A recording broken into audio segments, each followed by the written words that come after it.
Hello everyone and welcome back to the channel. My name is The Lollipop and today I am so excited to be taking the 2026 Trek Roscoe 8 Gen 4 on my first trail ride. Now if you haven't seen my first video on this bike, definitely check that out so you can see all of the features, parts, and little details on it so you know everything about the bike. I'll link that video in the description below, but in this video we're finally going to ride it to get a better feel for the new Roscoe.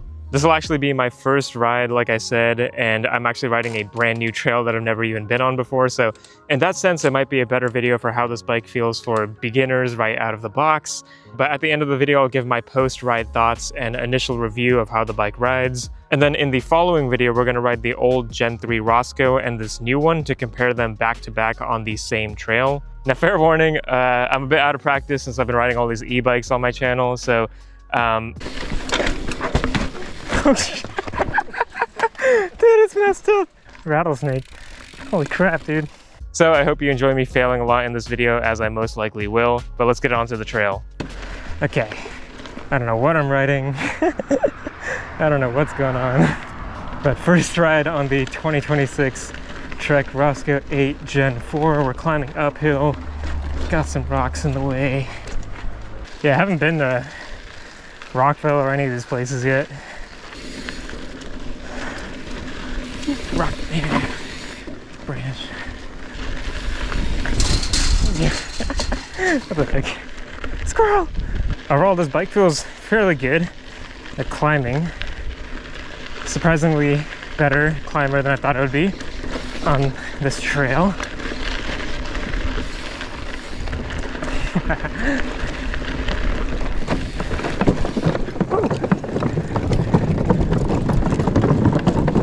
Yeah, obviously I really like this Shimano Dior drivetrain on here.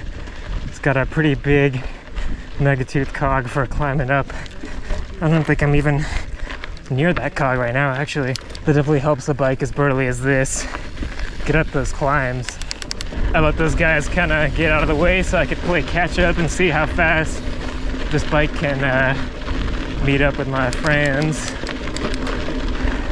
But yeah, overall first impressions is pretty good. The bike feels fast. Going through all these rocks and stuff like nothing. Just eats up the trail like that. And this drivetrain is pretty perfect for this bike. I'm not feeling like I need something that's faster or better at climbing uphill. I'm gonna make this fork locked out. Help there.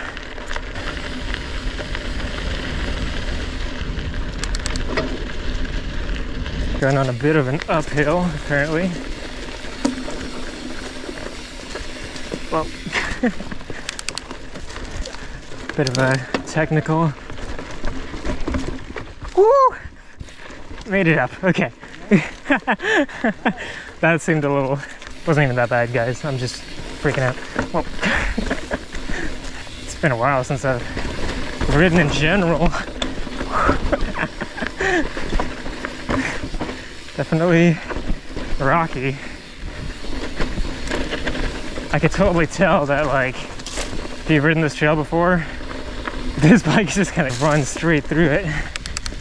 I tell you guys, having that rapid drive 108 rear hub actually is helping a lot with these technical sections. All right, guys, I realized I had the fork locked out the entire time I was on that previous section, but now that it's still locked out, I'm gonna go on this climb here. Woo! Oh, this is getting steep. That is really steep. What the heck? There might be more user error there. But yeah, Roscoe is not a direct climbing bike. Freaking rattlesnake. Holy crap, dude. Woo! Bit of a decent climb here. Even with the suspension locked out and no rear suspension, it still feels pretty comfy on these climbs.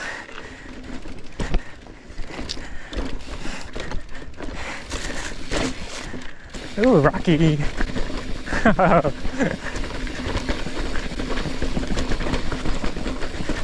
Woo!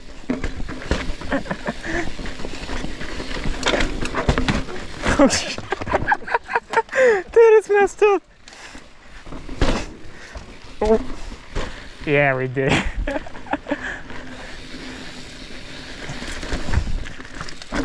Probably not the right line there, but made it work.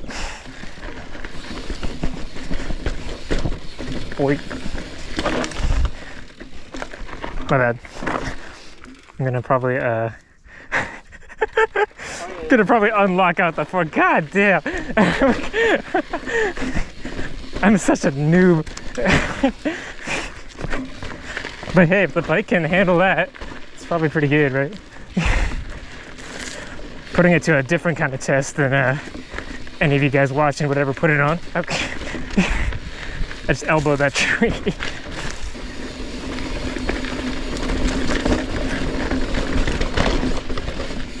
Close there. Woo!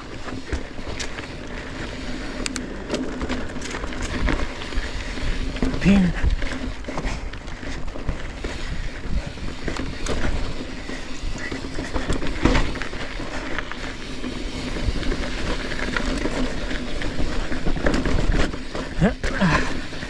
Over here.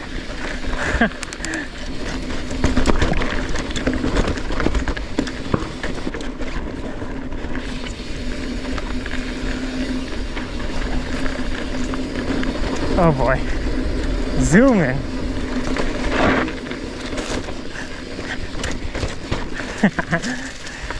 Woo.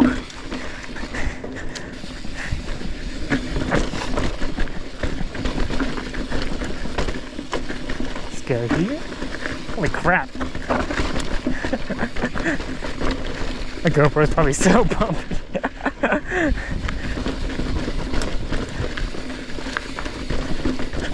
Nice view though. Whoa! Whoa! Watch to Lollipop MTB choose the worst lines in MTB history. Oh.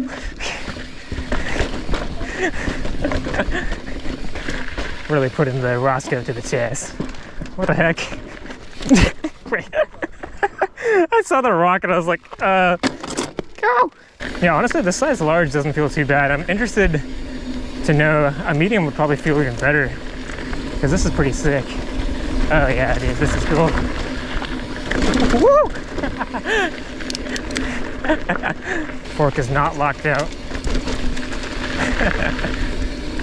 Woo! Oh yeah, this is cool. I always feel like I'm gonna hit these trees, like reaching out into the trail. Oh boy. All right, back on my feet. Back on my pedals. Back on my feet. Okay. All right. Again, I mentioned this in my original review, but you can get dangerous on this bike. Like it wants to freaking fly like faster than an e-bike. Even being a hardtail, it's not even that uncomfortable or anything. It feels pretty good. It's crazy how upright this bike is. Honestly, guys, having 200 millimeters of dropper travel is actually pretty nice. You get so low, really knock out those technical descents and everything, and I'm not even feeling worried about it. But then it gets so much higher up there to where the climbs aren't too bad either. It's pretty good.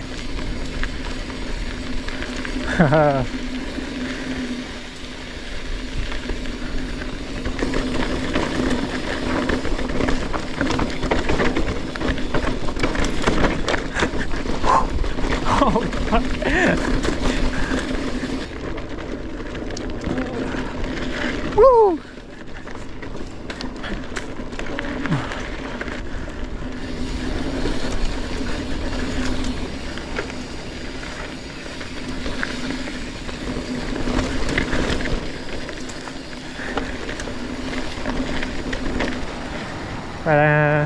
Okay, I'm gonna do this dumb thing where I'm holding the mic with my fingers, but we're gonna go over my thoughts on this bike. I did take some notes on my laptop right here after the ride with my initial impressions, so I'm gonna reference those. I got back from the ride last night, but yeah, overall the bike is super good. I'm gonna try not to compare it too much in this video since I wanna save that for the next videos, but on its own, it's a pretty solid bike. It does feel super upright with the high-rise handlebars, and the geometry of it does help a lot on the downhills, but it struggles a little bit on steeper climbs. Like, The C-tube angle did move up by a degree, which actually does help going up climbs, so I was able to get up a lot of the climbs, but there was one that was pretty steep, and those high-rise handlebars just kind of didn't give me the best lean forward position to go up those climbs, but it's a Roscoe, it's supposed to have more fun on the downhills, and that makes sense in my opinion. It can still handle other steep climbs for sure, but like I said, descending is definitely a blast. This bike just kind of rolls through everything super quickly and just plows through everything on the trail.